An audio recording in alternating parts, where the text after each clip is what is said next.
Ừ.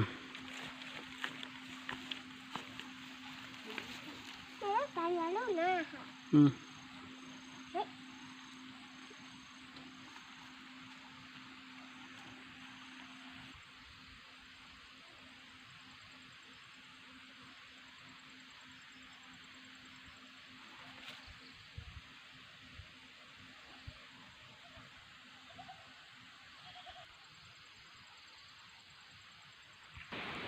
Lạnh trời lắm. Nó nặng không?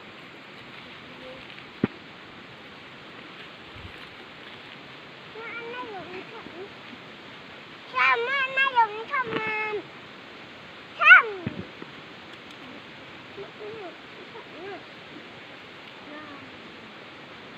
Sao nó dùng thẳng? Đi.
Biliyorsun.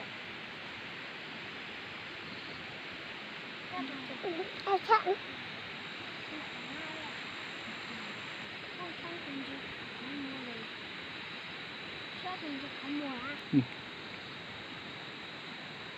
Lạ là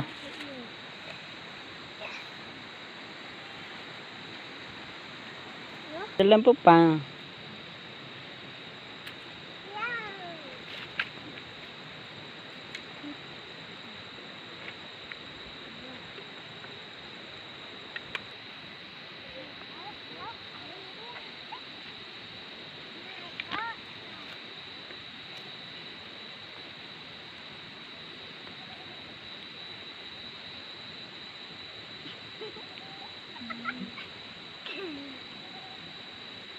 Của con à.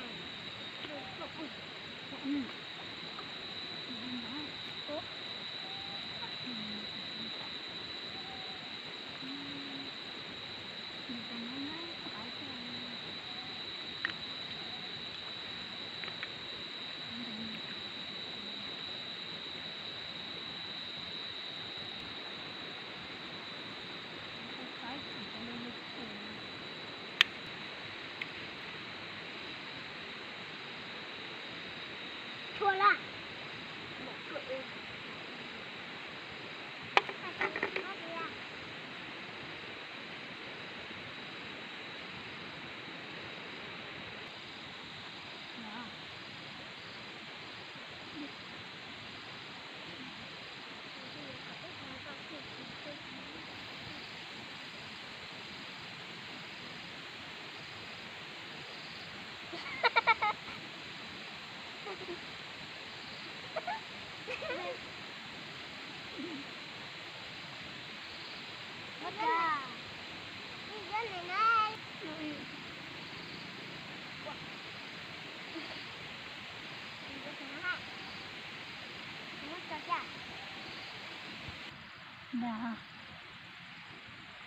bơi tập ra hộ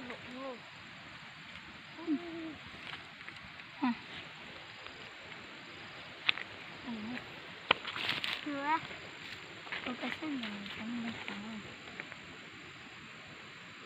chua chua để thì ăn thành cái này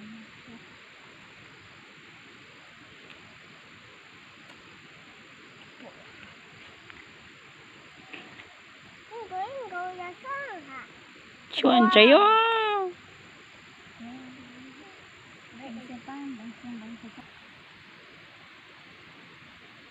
Cái cái nọ này này cái sơn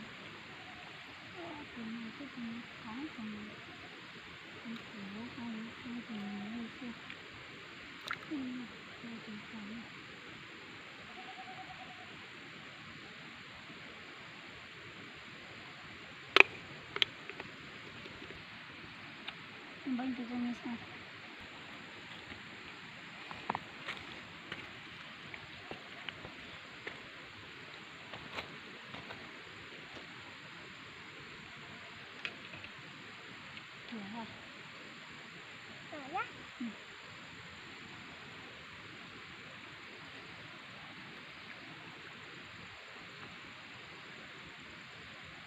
cho mình bánh cho kìa anh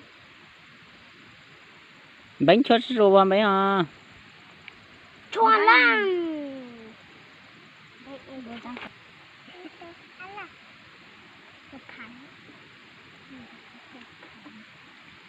ăn này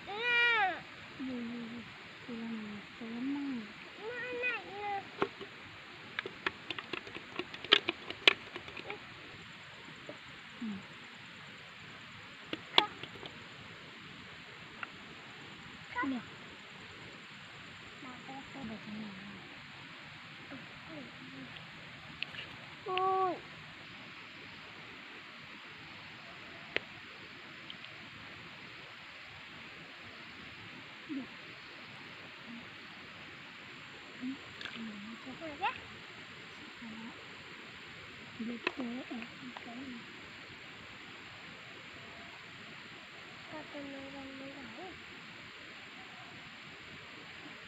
đó mình bánh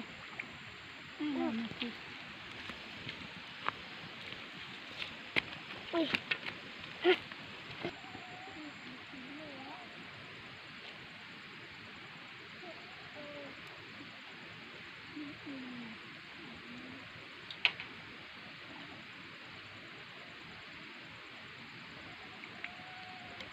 bánh nó có từ các cặp thịt rồi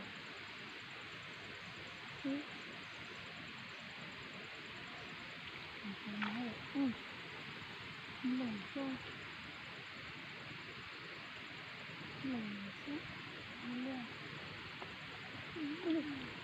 lấy thì nó viên sữa đưa vô tụi này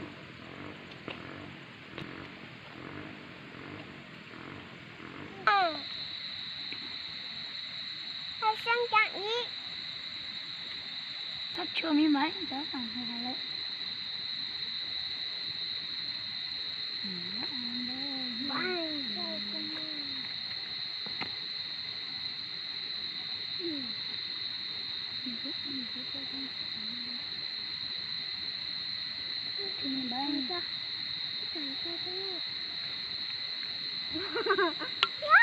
Tầm nay sao hầu Hãy subscribe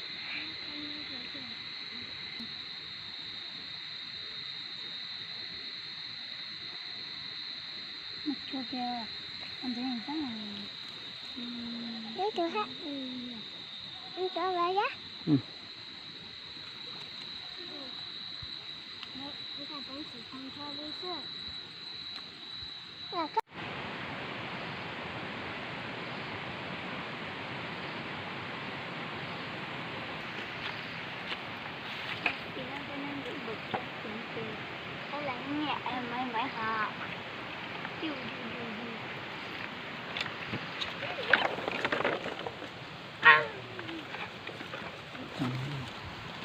Mà khởi cái cho bắt tao tao tự cao hết rồi sao?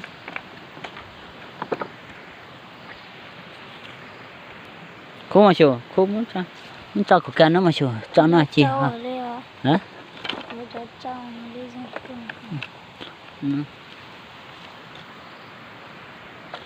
nó là cái lô sẵn không tan to lên luôn chỉ lúcเลยhay là sai chứ lúc chẳng như cái nhà chính xác này cái tao sẽ chỉ lúc rồi chỉ là sai nó sai làm chỉ sai tại sân hả là nó sai chưa sai sang đây tàu sơ họ có nó lại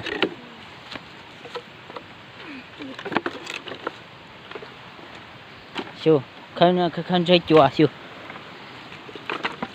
chơi cái chữ cũng chưa anh chân sư hồ thấy chưa mới gì nữa chuẩn rồi nó phải đóสุดท้ายนะฉันก็จบแค่อย่างชีสtập lại mình bánh tập lại còn tập lại nó cho luôn cho căn tráiอย่างcăn trái này cho căn tráiอย่างcăn trái này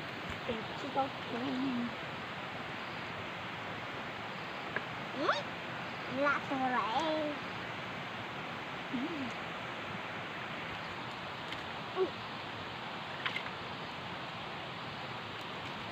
nó vừa ngay đó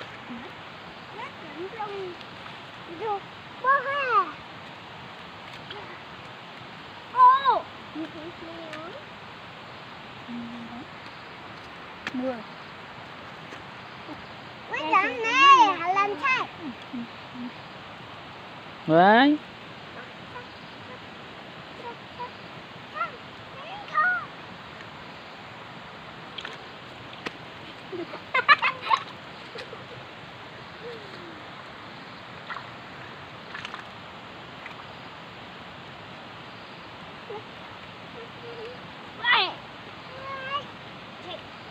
một té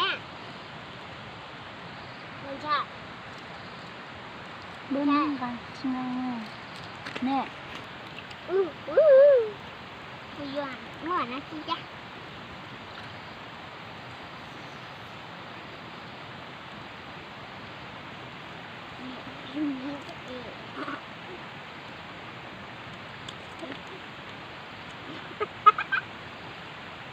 là con là kia ít là chuyện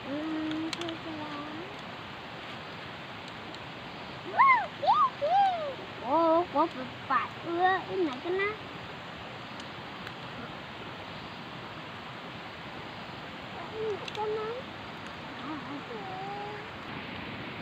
khá sân tục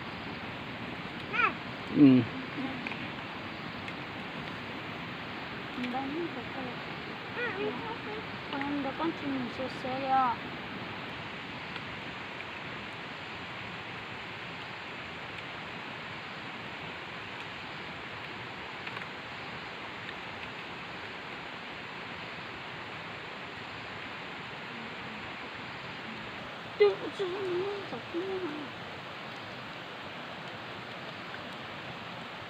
có con chim sẻ dưa thì chạy hả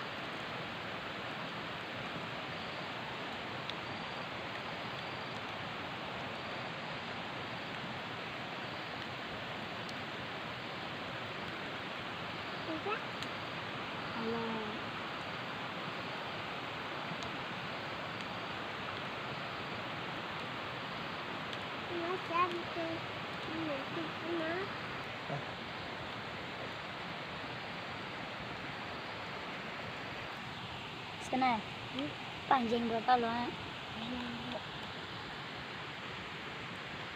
bạn dành chưa bao giờ bạn dành bao giờ cái mà bạn dành được rồi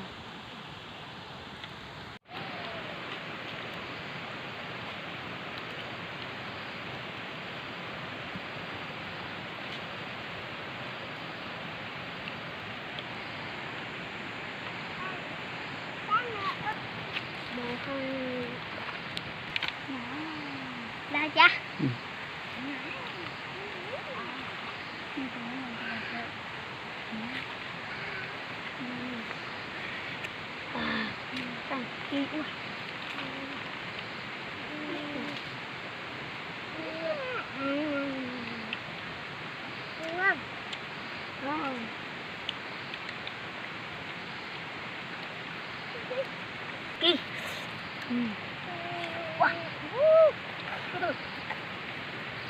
Con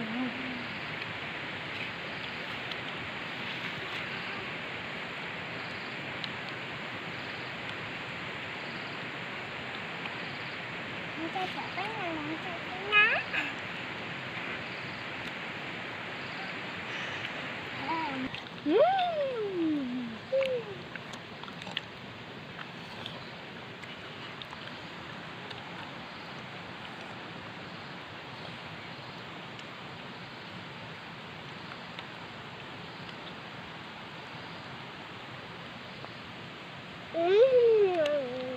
Được quá ha.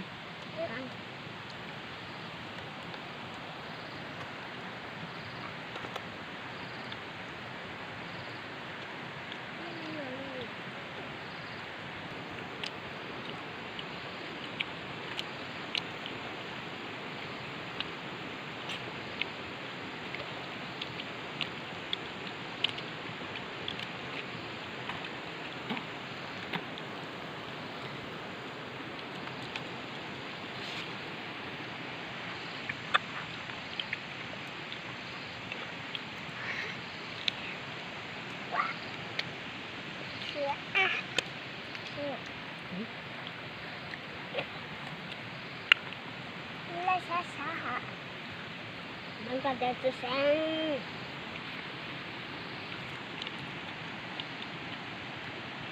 Bên nhau họ làm thay kịp nữa.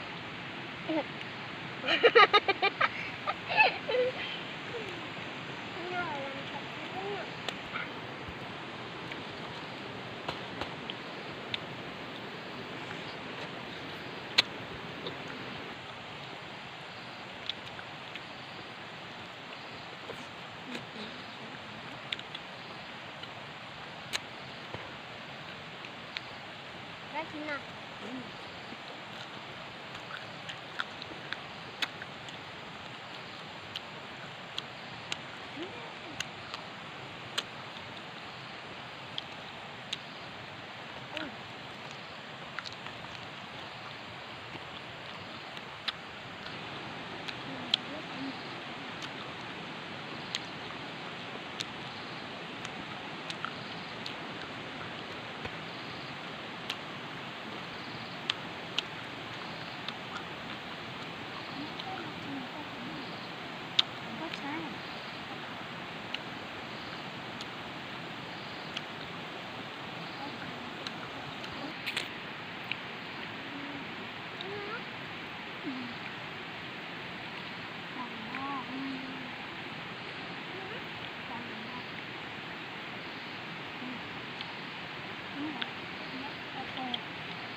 Dạ.